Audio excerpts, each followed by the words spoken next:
Bonjour Stéphane Abajoli, directeur de Bonjour Guillaume. la Foire de Paris. Non, on est plus sur l'équipement de la maison aujourd'hui, c'est ça le gros de l'offre à la Foire de Paris. On est sur l'équipement de la maison, c'est le plus grand salon d'Europe pour la maison d'ailleurs, en grand public. La Foire de Paris, alors je disais 2 ans, c'est 3 ans en fait. La dernière édition, elle date de 2019. Oui, dernière édition 2019, 3 ans de report. Donc vraiment beaucoup de bonheur et de plaisir de retrouver les visiteurs et nos exposants depuis l'ouverture jeudi dernier jusqu'au lundi 9 mai. Lundi 9 mai, il reste encore une semaine. 1700 exposants en 2019, 1250 cette année. Bon, il y a des séquelles quand même, malgré tout, du Covid, quoi. Chaque crise rebat les cartes, en effet. 50 pays représentés sur la Foire de Paris. Bien évidemment, pour des raisons évidentes qu'on comprend, la Chine n'est pas présente cette année. Donc oui, chaque crise rebat les cartes. Sur la Foire de Paris, c'est un écosystème. C'est une ville dans la ville, il faut le savoir. Il y a des artisans, il y a des TPE, il y a des auto-entrepreneurs, il y a des distributeurs, il y a des marques, il y a des grands groupes. Donc chaque réalité est différente.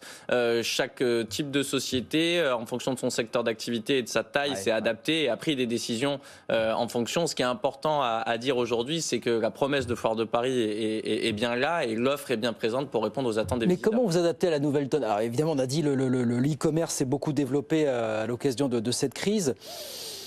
Est-ce qu'on vient toujours chercher à la Foire de Paris ce qu'on y cherchait avant finalement? Voilà, à la Foire de Paris, on peut toucher, voir, effectivement, je suis d'accord. Voilà.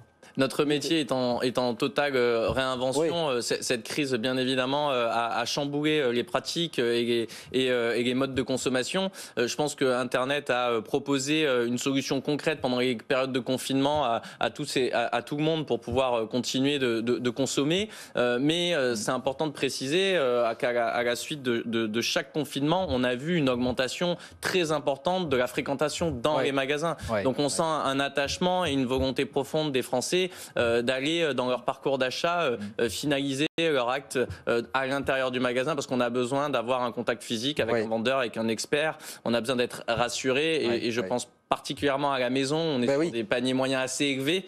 On a besoin d'aller en magasin pour finaliser son achat. Je pense qu'Internet aujourd'hui permet aux consommateurs d'être exigeants, d'être connaisseurs. On peut comparer les prix, on peut comparer les gammes. Donc on vient en magasin avec cette exigence, peut-être plus qu'avant, mais on vient toujours en magasin, on en a besoin et on le voit aujourd'hui sur Foire de Paris. Oui, parce qu'on disait au début de cet entretien, c'est l'équipement de la maison, c'est 2/3 de l'offre au salon à la Foire de Paris. On est sur des marchés qui ont très bien performé pendant la crise, parce qu'effectivement, en plein confinement, on a refait son intérieur. Voilà, c'est là-dessus, vous essayez de surfer encore cette année, plus que jamais, à la Foire de Paris. On a vu, en effet, sur la majorité des secteurs, que l'on parle du jardin, de la piscine ou de la véranda ou de l'ameublement, on a vu des croissances historiques dans beaucoup de secteurs d'activité. Évidemment qu'en 2022, il y a un effet de rattrapage, et on le voit dans les derniers chiffres d'ailleurs qui sont sortis sur janvier-février, il y a un effet de rattrapage, mais on est encore bien au-dessus des chiffres de 2019 d'avant la crise. Je crois qu'on est à 10 points au-dessus en termes de dynamique sur la maison, sur l'intérieur. Je pense qu'en effet, les Français ont quand même pas mal épargné. Il y a une réalité aujourd'hui de pouvoir d'achat qui est évidente, mais les Français continuent à vouloir soit finaliser leur projet d'aménagement, soit aller au bout d'un nouveau projet d'aménagement. Et on voit que l'extérieur est devenu vraiment la 5e pièce de la maison. Le jardin, les piscines, les vérandas, la dynamique est très forte. Pour ceux qui disposent d'un extérieur, évidemment. Il y a 6000 m² consacrés au Made in France. Ça aussi, c'est un héritage de la crise, ça. Cette année, on met l'accent sur...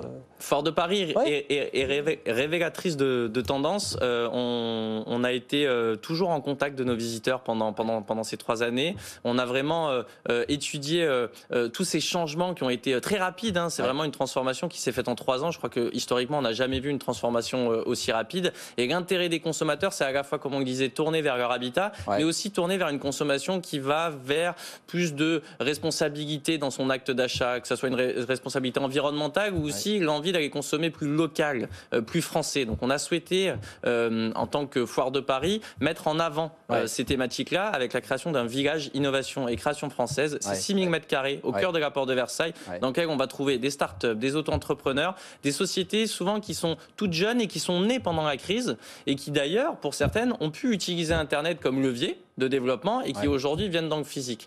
Et le plus bel exemple est de ce rapprochement entre commerce digital, e-commerce et commerce physique, c'est la présence d'Amazon. Exactement, ce phénomène de digital dont on parle. Le concours Lépine, en quelques secondes, qu'est-ce qu'on verra?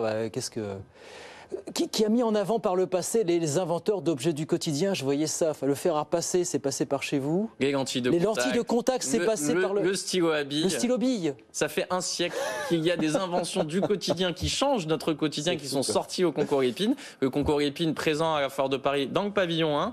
C'est des centaines d'inventeurs qui sont présents et qui vont à la rencontre des visiteurs. Et c'est une chance pour les visiteurs de pouvoir justement apprendre leur histoire, parce que derrière chaque invention, il y a une histoire humaine.